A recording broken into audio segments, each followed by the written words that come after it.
kami lanjutkan ini tadi Bang Ahmad kepotong lagi, sorry ya Bang ya. Iya. Pertanyaan kemudian kan kita tahu ada kasus yang bergulir juga di Polda Metro Jaya ini. Baik, jadi saya mau klarifikasi dulu.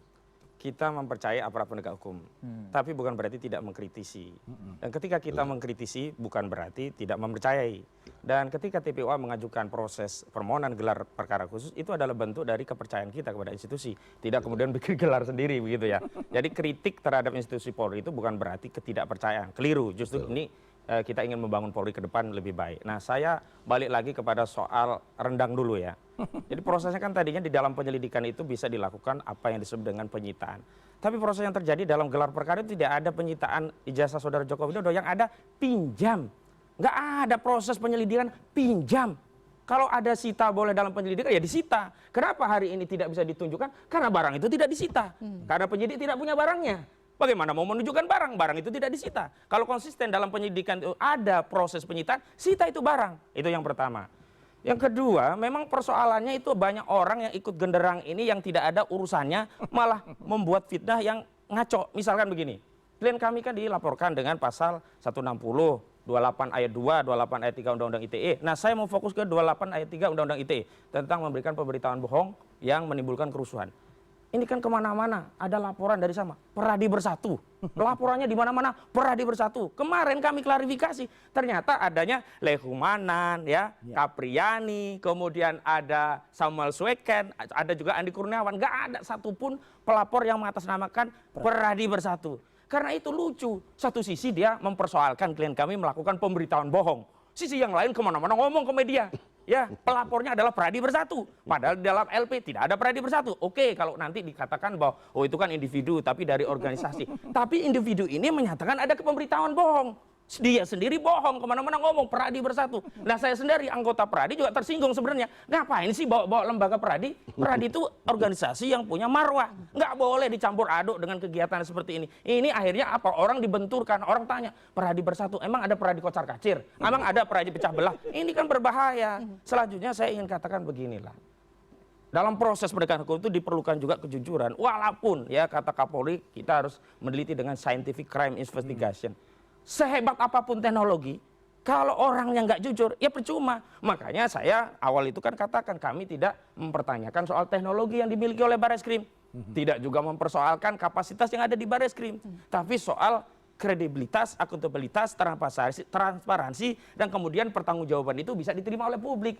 Soalnya kan hari ini, kasus ini bukan perseteruan saudara Roy Suryo dengan Jokowi. Ini adalah diskursus publik. Karena saudara Joko Widodo itu bukan tukang bakso, tukang mie ayam yang tidak ada implikasi dari kepemilikan dokumen. Ini kan pernah digunakan untuk memenuhi pasal 169 Undang-Undang Nomor 7 Tahun 2017 untuk apa? Proses pencalonan. Jadi wajar kalau publik bertanya gitu loh. Jadi tidak bisa juga oh tidak ada kewenangan. Memang tidak ada kewenangan. Pertanyaannya apakah mau segera diselesaikan persoalan ini? Kalau memang yakin ijazahnya asli, tunjukkan dan silakan diobservasi gitu loh. Problemnya kan ketika ditunjukkan nggak benar itu kan kenapa coba? Karena ketika ditunjukkan itu nggak benar pasti nggak selesai. Ya pasti nggak selesai lah. Orang yang ditunjukkan nggak benar.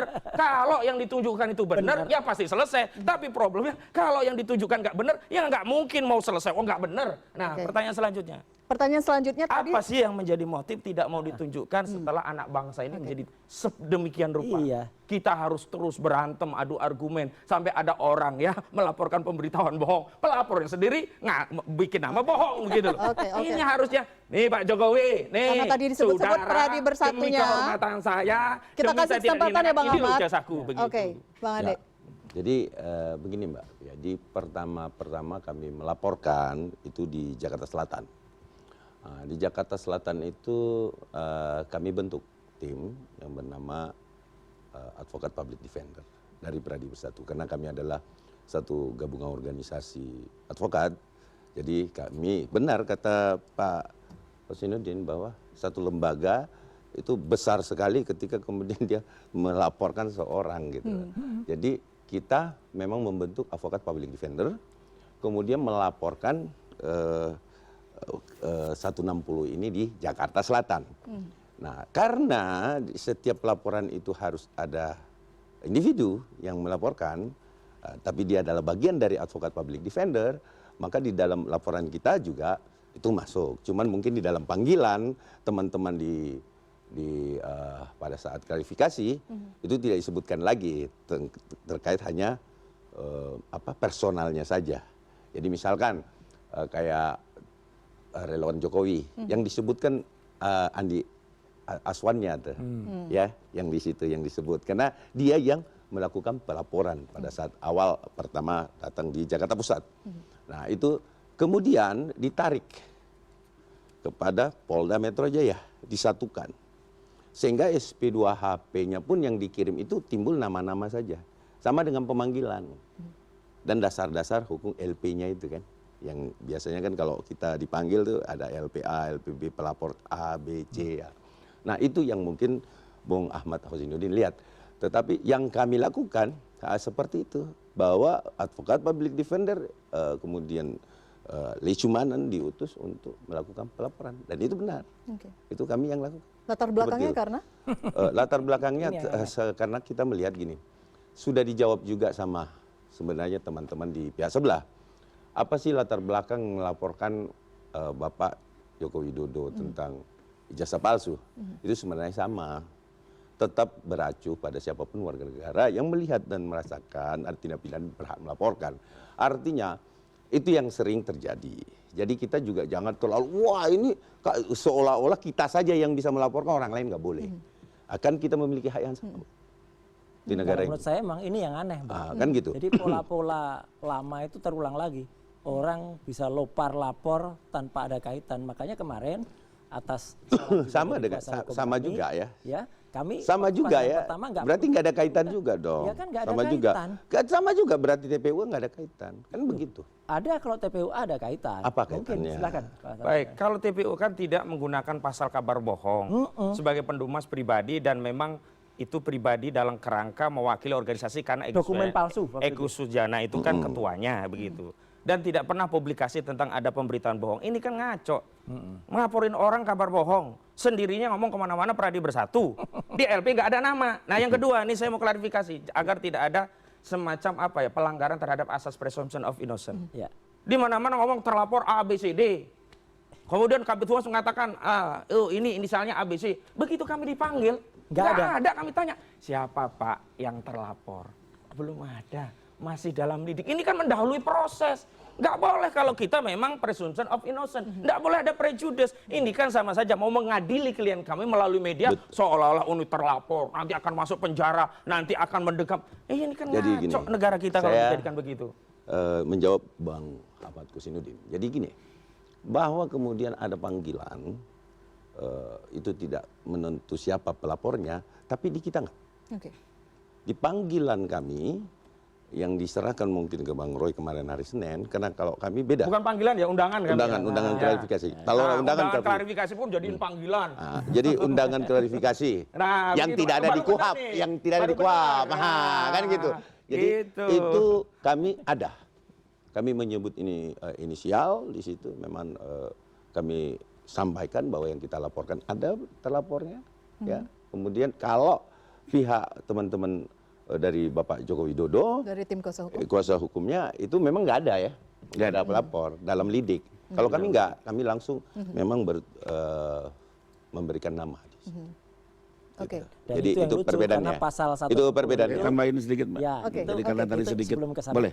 160 itu. Bang Rifai dulu, sebentar Mas. Ada MK. Sebentar Mas. Jadi karena tadi dibahas juga kalau untuk kami, memang kami melaporkan dalam lidik. Ya. Jadi kami tidak mau menyebut nama karena kami menghormati asas praduga tak bersalah. Ya, betul. Tadi yang soal legal standing ya. Sebenarnya kami juga dari pihak Pak Jokowi melihat laporan TPUA juga tidak memiliki legal standing. Kenapa? Tadi dibahas juga di dalam.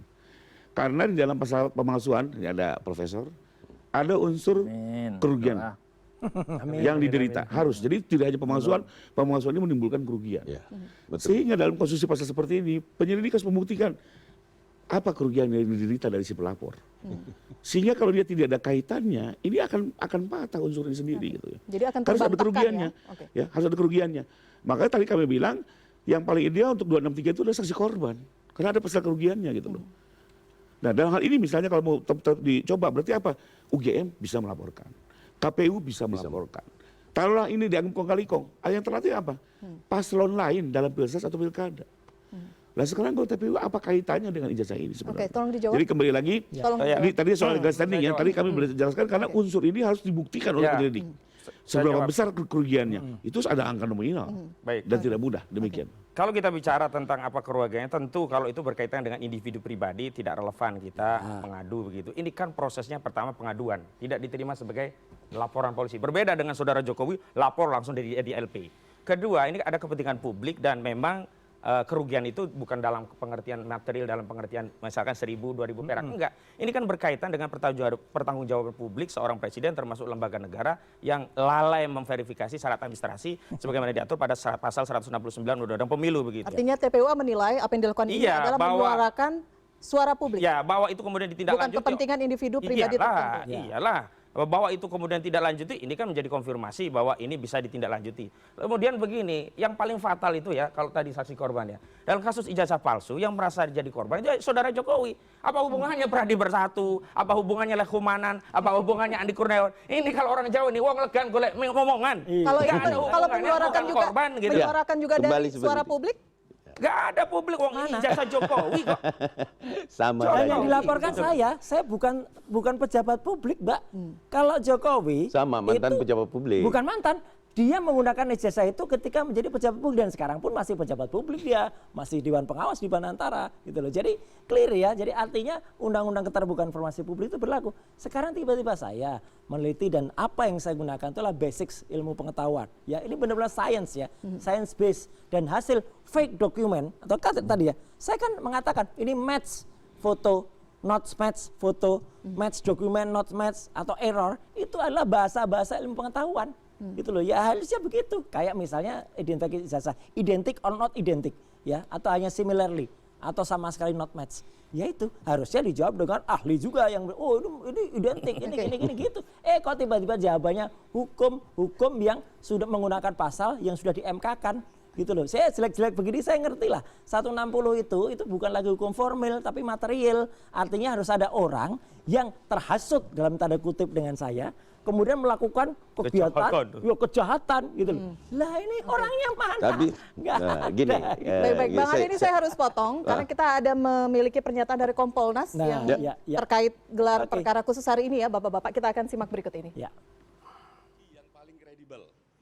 Lah kami cek tadi.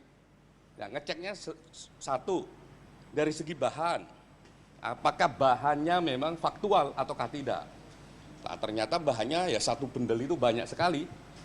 Masing-masing 20 item. Jadi punyanya Pak Jokowi dengan pembandingnya masing-masing 19 sampai 20 item. Dicekin semua dengan apa yang dicek salah satu yang paling penting adalah karakter dari kertas. Ya karakter dari stempel dan sebagainya. Karena itu memang benda fisik ya yang mereka pegang dan sebagainya. Sehingga dalam konteks seperti itu ya sebagai satu proses metodologi, sebagai satu proses kerja-kerja penegakan hukum, kami mendapatkan gambaran yang kredibel. Yang berikutnya, apakah cara kerja kayak gitu bisa dipertanggungjawabkan? Bisa. Karena kita cek alatnya apa, metode kerjanya ini apakah berstandarisasi ataukah tidak. Alatnya tadi ditunjukin menggunakan alat apa saja, dan alat ini dipakai enggak di lapor yang lain. Nah, alat itu dipakai oleh lapor yang lain. Ya, artinya bisa diuji kalau alatnya itu. Kedua, apakah menggunakan satu standarisasi yang juga diakui secara internasional atau nasional? Ada pakai ISO. Sehingga memang dari segi metodologi itu lebih meyakinkan. Kami mendapatkan keterangan itu. Yang berikutnya yang nggak kalah penting adalah apakah misalnya begini, ketika proses proses dokumen itu terus ada satu dengan yang lain berbeda-beda misalnya, itu bagaimana penjelasannya? Itu juga dijelaskan, termasuk oleh lapor, ya, oleh penyidik, tapi lebih banyak oleh oleh UGM. Misalnya begini, kenapa kok Anda skripsi ya yang belum ada tanda tangan? Itu setidaknya tadi penjelasan dari Kompolnas yang hari ini juga mengikuti gelar perkara khusus. Kita akan bahas seperti apa kemudian dampaknya jika ada bukti baru misalnya, ada kesimpulan baru yang disampaikan oleh pihak penyidik atau bahkan sebaliknya. Usai jeda, tetap bersama kami.